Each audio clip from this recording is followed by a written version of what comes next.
Picture the perfect small town, and not the Hollywood version, the real version. The kind of town where your teachers, they know your parents. Or your parents, they know your teachers. The kind of place where people still wave at each other from pickup truck to pickup truck. The kind of place where Friday night football games feel like community reunions. The kind of place where people genuinely believe that they know their neighbors. Because for generations, they did. Today on the Yore Town podcast, we're traveling to a little place called Dryden, New York, a quiet Finger Lakes community sitting just east of Ithaca, a place surrounded by rolling farmland, winding country roads, and enough natural beauty to convince you that nothing bad could ever happen here. For a very long time, people believed exactly that. But beginning in 1989, something happened in Dryden. There was a tragedy, then another, and another, till locals began measuring time a little differently. Not by years, not by seasons, but unfortunately, by funerals. Years later, national television would give Dryden a nickname many residents still hate. A nickname that sounded more like the title of a horror movie than the name of a real community. You know what that was called? The Village of the Damned. And the strangest part, the people who lived through it still aren't sure what to call those years. Maybe it was bad luck, coincidence, maybe a statistical anomaly, or something else entirely. This is the story of Dryden, New York. Oh, you're on the edge of your seat over there. Mm-hmm. What do you think of this one? I'm ready to hear more. Yeah? Have you ever heard of Dryden, New York? Been to Dryden, New York? I've heard of the town. Mm-hmm. I don't know if I've ever been there. And it's crazy. The description is a lot like where we live. It's a lot of, the small towns that we cover here, and nothing ever bad happens until something bad happens. Mm-hmm. Could you imagine living in a place called the Village of the Damned? Yeah. I don't think I'd like that. And not because there's a bunch of beaver dams, because it's damned. It's bad luck. What do you think? Bad luck, coincidence, a statistical anomaly, or something else entirely? What's your gut telling you that's happening in this place before we get into it? Because you don't know anything that's going on with this, right? Going in here blindly. Mm-hmm. What do you think? I think it's just coincidental. I don't know. Maybe not. You don't really know. All right. I don't know. Yeah. Let's get into a little bit. Yeah, and we'll see if your gut feeling changes. Maybe there's like a group of people that just have like bad luck tagged to them, such as myself. Okay. If there's a large group of these people, such as myself, it could make for a pretty rotten town. But you're doing all right. You're in your 30s and you're still here, so you made it. Yeah. But I have the worst luck. Well, you're all right. We've had worse. Yeah. All right. Let's paint the picture, all right? Let's see it, and then give you some time to see if your gut picks up anything in the story. Because if you've ever driven through central New York, you've been there? I have. You know the landscape, right? Mm-hmm. Rolling hills, old barns, fields stretching toward the horizon, churches standing, and just kind of watching over tiny villages. Dryden, it sits in Tompkins County, surrounded by some of the most beautiful scenery in the state. I mean, Ithaca's got some great, waterfalls and just a lot of beauty, a lot of hills. Mm-hmm. If you're into being in shape and want to walk in Ithaca area, get on walking. It's like the Pittsburgh of New York. Isn't there a lot of lakes out there too? Yeah, that's why it's the Finger Lakes, because there's a bunch that look like a finger. A lot of wine grown down in this area too. I guess I was thinking Ithaca was away from the Finger Lakes. Close. Want to go down there? It's wine country. I do. All right, let's go on a wine tour. Dryden, New York. Yes, please. Okay. Wonder if there's any wineries in Dryden, New York. Let's ask. Are there any wineries in Dryden, New York? According to Google AI, no. There's none directly within town limits. However, there are several top-tier vineyards and tasting rooms along the renowned Cayuga Lake Wine Trail. 6 Mile Creek, Ports of New York Winery, Bet the Farm Winery, don't know how to say that one, Americana Vineyard. All right, we're on the way. Let's end the episode so we can go. But the history of Dryden actually stretches back to the late 18th century when settlers began moving into the region. You know who the town was named after? Tom Dryden. You think his name was Town? Tom. Oh, I thought you said, no, it's name. Yeah, Town of Dryden is named after Town Dryden. Thomas. Close. It was an English poet named John Dryden. Oh. And if you've ever looked at a map of the area, you notice something a little unusual, Meg. The surrounding communities, they sound like they belong in mythology textbook. Homer, Virgil, Ulysses. The names, they came from classical literature, chosen by early surveyors who apparently thought central New York needed a little ancient Greece mixed into the wilderness. Most people, they don't think twice about it, but there's something strangely fitting about it now because Greek tragedies were stories where ordinary people were blindsided by unimaginable suffering. And for one decade, it fit Dryden pretty perfectly. In the 80s, Dryden was the definition of normal. People, they worked hard. Kids, they played sports. Families, they went to church. Students dreamed about graduating, going to college, getting a job, and everything that comes after it. Nobody could have imagined that within just a few short years, their town would become known nationwide for reasons no community ever wants.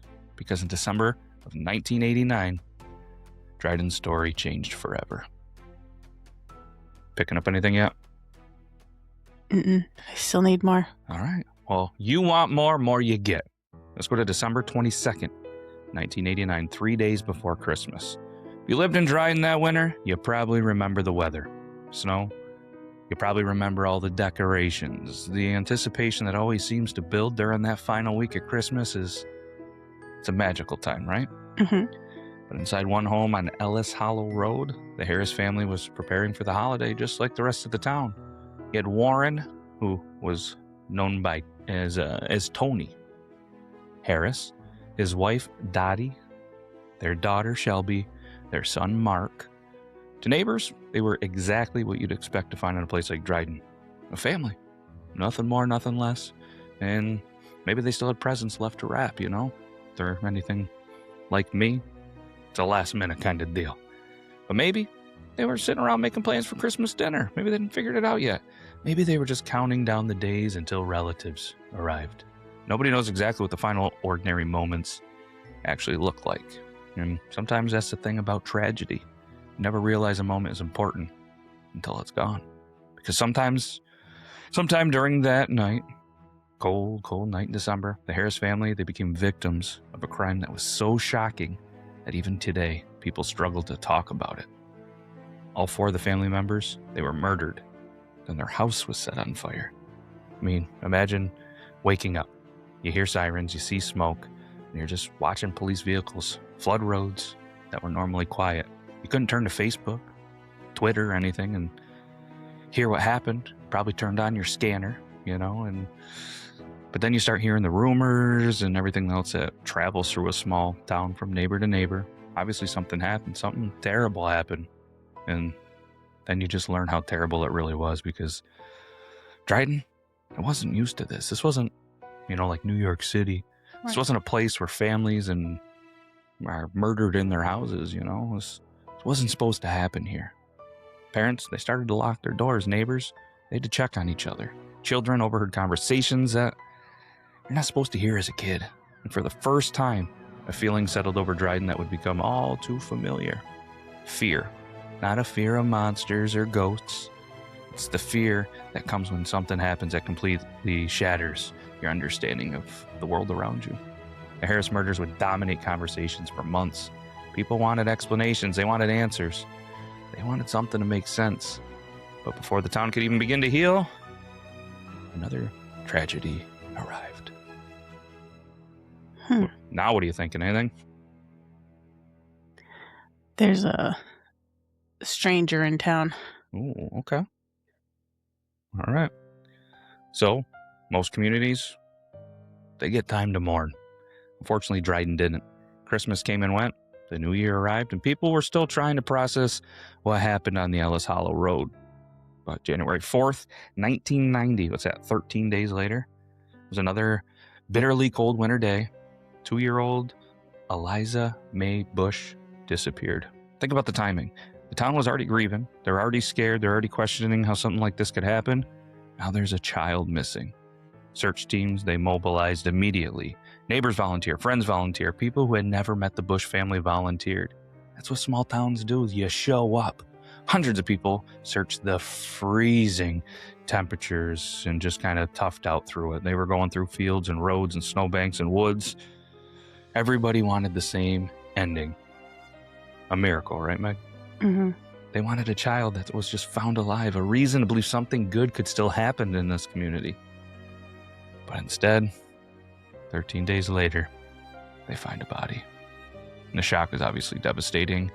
Investigators discovered something even more disturbing. The person responsible wasn't some stranger passing through town. It was a neighbor, a man who had helped search efforts, a man standing shoulder to shoulder with the very people desperately looking for the missing child.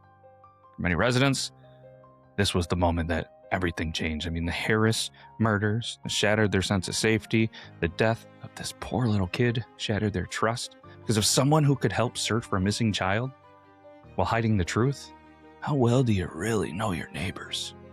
For Dryden, the worst years were still ahead. Oh boy. Right? I mean, this is crazy. Mm-hmm. Again, not supposed to happen, let alone in a small town, and it did. Twice. In a short span of time. 13 days. All right, let's fast forward and keep this moving a little bit let's go to the beginning of the 90s. They were all trying to move forward, right? That's what communities do. You survive, you unfortunately bury your dead, and then you kind of rally around grieving families. And eventually, they convince themselves the worst is over, right? Because it has to be, right? Nobody can live forever expecting another tragedy around every corner. But that's exactly what made Dryden different. The tragedies didn't stop, Megh. In fact, many residents would later say that the early 90s felt less like recovery and more like an intermission, the calm before the storm. Because just when people thought life was getting back to normal, another phone call would come, another siren, another funeral, and over time something began happening inside the town. People stopped asking, why did this happen? And started asking, what happens next? And at first, all of the tragedies, they kind of felt separate, right? Mm-hmm. You had the Harris family, they were murdered. The little girl went missing. She passed away. Two very horrific events connected only by geography, or at least that's what people wanted to believe, right? But grief has a very strange way of changing a place, especially in a small town. In a large city, people can sometimes keep tragedy at an arm's length, right? A murder happens across town, an accident happens in another neighborhood. Life goes on. But in Dryden, there wasn't any distance. Everybody knew someone. Everybody knew somebody who knew somebody. Every funeral felt personal. Every obituary felt familiar. Eventually, people began measuring time differently. Not by holidays, not by school years, not by birthdays. But they started measuring it by tragedies. Isn't that terrible? Mm-hmm. I mean, you start to hear conversations, Meg, that that happened before the Harris murders, or, oh, wait, that happened? That was after Eliza. Oh, that was around the time of the shooting. The town wasn't organizing memories by dates anymore. It was organizing them by grief. And unfortunately, there's plenty more grief to organize, Meg. Ugh. Ready for another tragedy? Mm-hmm. Are you? No. No, but yeah. It's what the people want. That's why they're still listening. Yes. Okay. We've lived in small towns. Anybody listening, if you lived in a small town, you know the type. The guy everyone likes. The guy who knows everyone. The person who seems destined to spend decades becoming one of those familiar local faces. The kind of person who never really leaves the community. A couple people probably pop in your brain, right? Mm-hmm. So in August of 1993, Dryden lost one of those people. Scott Hume? Hume. How would you say that? Hume? Hume. Hume? He was only 26 years old. He was still young enough that most of life should have been ahead of him. Friends knew him, classmates knew him, neighbors knew him. He was just gone suddenly. He was stabbed to death in an apartment on Lake Street. And just like that, another funeral, another grieving family, another reminder that Dryden's nightmare wasn't over, and the details were shocking, Meg. But what hit residents hardest wasn't even the crime itself. was the growing realization that tragedy kept finding people that they knew. It wasn't strangers. It wasn't names in distant newspaper stories. It was people from Dryden, people they grew up with, people they sat beside in classrooms at lunch, participated in sports and gym classes with, and every loss just made the town feel smaller. Every loss made the next one feel a little more possible. That's a dangerous thing, isn't it? Because once people begin expecting tragedy, it kind of changes how they see everything, doesn't it? Now what are you thinking? We got a family murdered, a young kid murdered, a 26-year-old. There's no pattern. There's just murder. I don't know. I think it's someone from the town now. Yeah. This is unbelievable, right? So some cases, they just leave behind answers. Others, and a lot of these, they leave behind questions that linger for years, questions that become local legends, questions that eventually become part of a town's identity. For Dryden, one of those, and the big question, belonged to Sherry Fitz. 92, this woman was found murdered. The crime shocked the region. People wanted answers. They wanted justice. They wanted someone to explain why this keeps happening. Answers were hard to come by because the case remained surrounded by mystery. There was rumors, there was speculation, names were being whispered. People wondered whether the person responsible was still walking around their community. Think about how unsettling that would feel. Imagine just stopping for coffee in the morning and wondering whether the person standing next to you was the one that just committed another murder. Imagine seeing familiar faces around town and questioning everything. Because that's what unsolved cases do, right? They create uncertainty. And uncertainty can be just as frightening as the truth. But what nobody knew at the time was that Sherry Fitz's story wasn't over. In a strange and disturbing way, it would become connected to another tragedy still waiting in Dryden's future. There's 4 right there. From 89 to 93. But guess what? There's probably another one. Oh boy, not more. Yeah. And there are people in every town, and especially in a small town, they almost feel larger than life, right? Not because they're famous, not because they're rich, but because they matter. There was a man named Steven Starr who was one of those people. He was a teacher, he was a coach, he was a mentor, the kind of person who leaves fingerprints on an entire community. You know people like that, right? For years, Dryden students passed through this classroom. You know, the athletes, they played under his leadership. Families trusted him with the kids. When people talk about community pillars, they're talking about people like Steven Starr. December 30th, 1994, 5 days after Christmas, 5 years after the Harris family murders, which is kind of strange how often Christmas appears in Dryden's story, right? A season that should have represented family, celebration, has now become tied to some of the darkest communities' memories, right? That night, Jonathan Paul Merchant arrived at the Starr home. He was young, he was angry, he was obsessed, following a breakup with Starr's daughter. He showed up armed. And what happened next would become one of the defining moments in Dryden's history. When violence entered the home, Steven Starr did what many parents hoped they would do in a moment of crisis. He protected his family. Fortunately, it cost him his life. The news spread through Dryden like wildfire. People couldn't believe it. Not Coach Starr, not him, not another Christmas, not another family shattered. But the story wasn't finished, Megh. Because what happened next pushed the entire tragedy into territory that seemed almost impossible to believe. This is crazy, right? Are you starting to see why they got named the Village of the Damned? Yeah. Maybe there's something in the water. You think so? We're going to go with the water? Yeah. Lack of sunlight? So let's put it this way. If a Hollywood screenwriter had written what happened next, most producers would probably reject it. Because it'd be too dramatic, too unbelievable, too strange. After killing Steven Starr, Merchant fled. Police began searching. Residents waited for updates. Nobody knew where he went. Then investigators found him. Guess where they found him? Well, that's when you guess. I'm thinking. Oh. In a boathouse. A cemetery. Oh. Very Not different. just anywhere at a cemetery.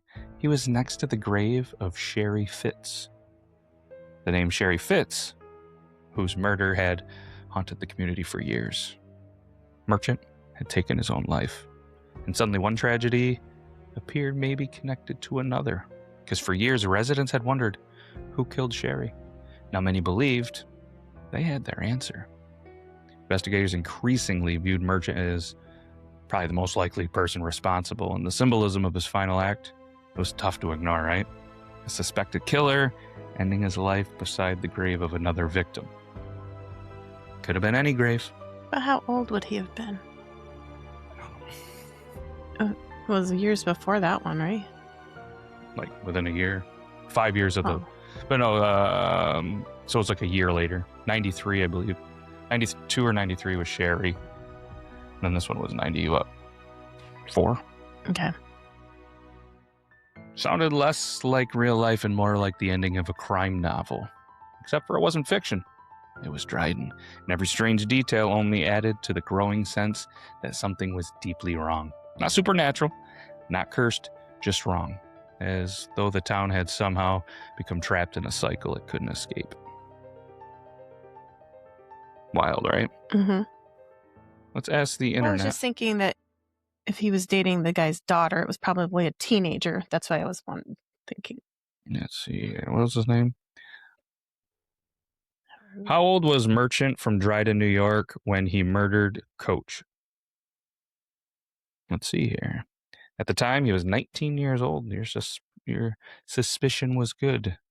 Murdered Coach, angered his ex-girlfriend. Merchant broke into the home, shot, and then drove to the cemetery. Huh. So he was 19 at the time. 19 years old, mad about a breakup. That's why I don't know about the connection. Yeah, that's tough. I mean, how old was Sherry Fitz, I guess? Do you have any guesses there? How old was Sherry Fitz, Dryden, New York, when she passed away? 47. 16. Oh, so it was another teenager. Okay. Mm-hmm. That changes it a little. Mm-hmm. I was thinking it was an older woman. Yeah, it was a day before her 17th birthday. So that seems more fitting, potentially, as a 19-year-old. And man, that poor town. Those poor families. But let's go to 1995, because residents weren't just grieving individual losses anymore. They were actually carrying accumulated trauma, years of it. People knew exactly how many funerals they had attended, how many classmates had been lost, exactly how many times they had gathered in churches to support another family facing the unimaginable. Teachers noticed, parents noticed, students noticed, especially students, because the generation growing up during those years, they weren't experiencing one tragedy. They had to experience them all. From the Harris murders, Eliza, Scott, Sherry, Steven Starr, each one just kept stacking up right on top of the last, just another scar. And soon the generation would face a tragedy so devastating that even today, decades later, many people in Dryden, they don't like to talk about it. 2 best friends, 2 cheerleaders, 2 girls with their entire future ahead of them, in a case that would finally bring national attention to Dryden. The darkest chapter is still waiting. Are you ready for the darkest? Mm-hmm. 1996. Dryden changed, not physically. The farms were still there, the schools were still there, the churches, they were still full on Sunday. Kids, they played Little League. Neighbors, they waved from the driveways. From the outside, it looked like the same town. But people living there, they knew better, didn't they, Megh? Mm-hmm. Something changed. The town was different. Every siren got your attention. Every unexpected phone call made your stomach tighten. Every rumor traveled faster than it should have. Because now Dryden had learned a painful lesson. Bad things didn't only happen somewhere else. They happened here. And sometimes they happened again and again and again. I mean, we already know all the tragedies that have piled up, creating scars, more funerals. But nothing prepared them what happened on this fall night of 1996. Because the nightmare was back. And it was kids again, Megh. Every small town has those kids everybody knows, right? You can think, we're from small town. There's just certain kids everybody knows. Mm-hmm. The students who seem to be involved in everything. The one teachers remember, the ones parents trust, the ones the younger kids look up to. So in Dryden, Two of those young people were Sarah Hajne and Jennifer Baldock. They were best friends. High school kids, cheerleaders, teenagers doing what teenagers do. Thinking about the future, thinking about graduation, thinking about all the places life might take them. Nobody looks at a 16-year-old and imagines tragedy. It's not how we're wired, right? When we see young people, we think possibilities, potential, the future. And that's what made this devastating, because one day, they disappeared. And the moment a child goes missing, let alone a small town or a big town, everything stops, especially when it's happened before. Work, it's less important. School, less important. Normal life, less important. The search, finding these kids is everything. Parents checked with friends checked with classmates, teachers made calls, neighbors joined search efforts. Everyone, they wanted the same answer. Where are they? Maybe it was just a misunderstanding. Maybe they were somewhere safe. Maybe there was a logical explanation. That's what everybody tried to tell themselves, because the alternative is too horrible to consider, isn't it? Mm-hmm. But hours turned to days turned to weeks, and hope began battling fear. And fear was winning.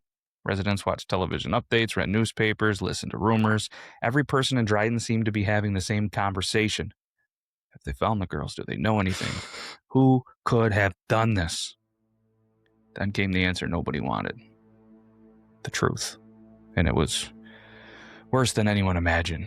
Investigators eventually focused on a neighbor. A man named Stuck on Tom again. Tom Dryden.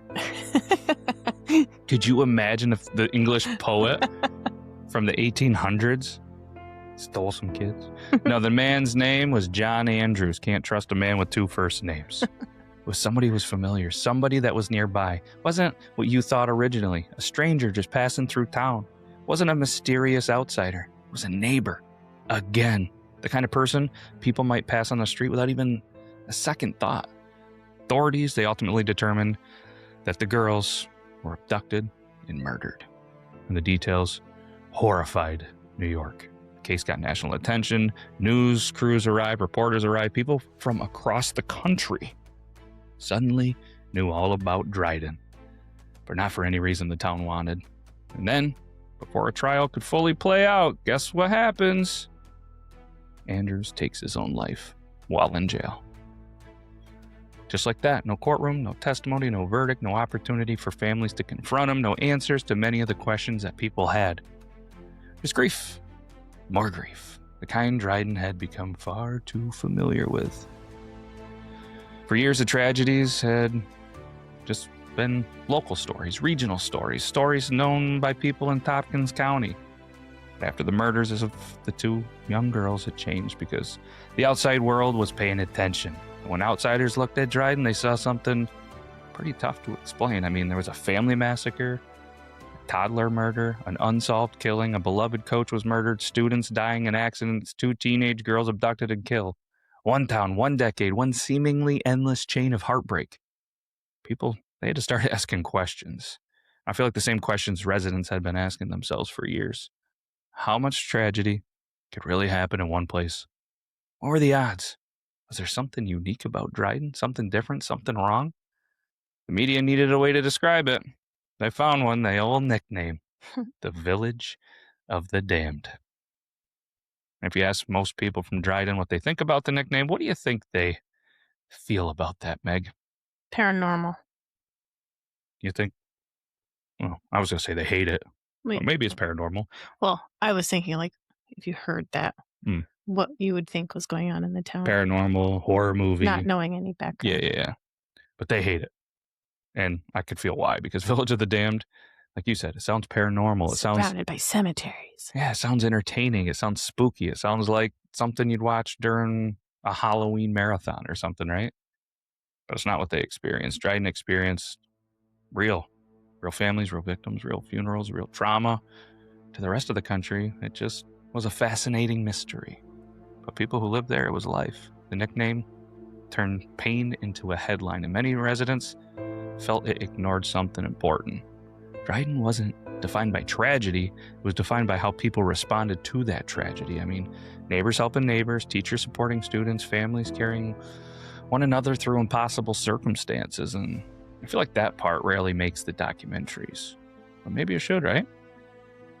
So this is something you've said a couple of times, and I feel like people naturally think this. Was this town cursed? I mean, at this point, it's a fair question, right? Not because there's evidence of a curse. There isn't. But because human beings naturally search for patterns. I mean, us as humans, we want explanations and causes, and we need something that makes the world feel a little predictable, right?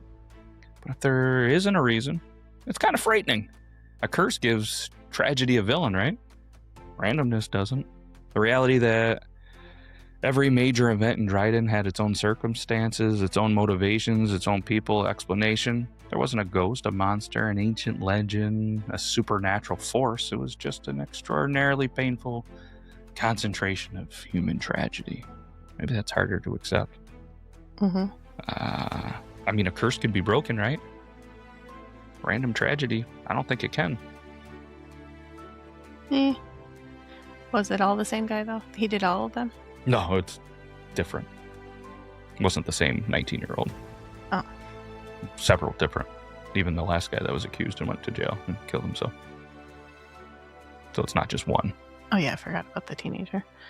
But maybe the real curse wasn't murder. Maybe it wasn't violence. Maybe it wasn't bad luck. Maybe the real curse was what happened after, the grief, the accumulation, the weight. Because one tragedy changes a family, several tragedies changes a town. What? What if there's something like environmental Like what? that's changing, like how the brain fires, It's possible. like altering their decision making and like magnetic fields or something like that? Could be. But why wouldn't everybody just start murdering people and only a certain? Mhm. I'm not I feel disagreeing like with you. everybody's I can't think of the word I'm looking for. Sensitive.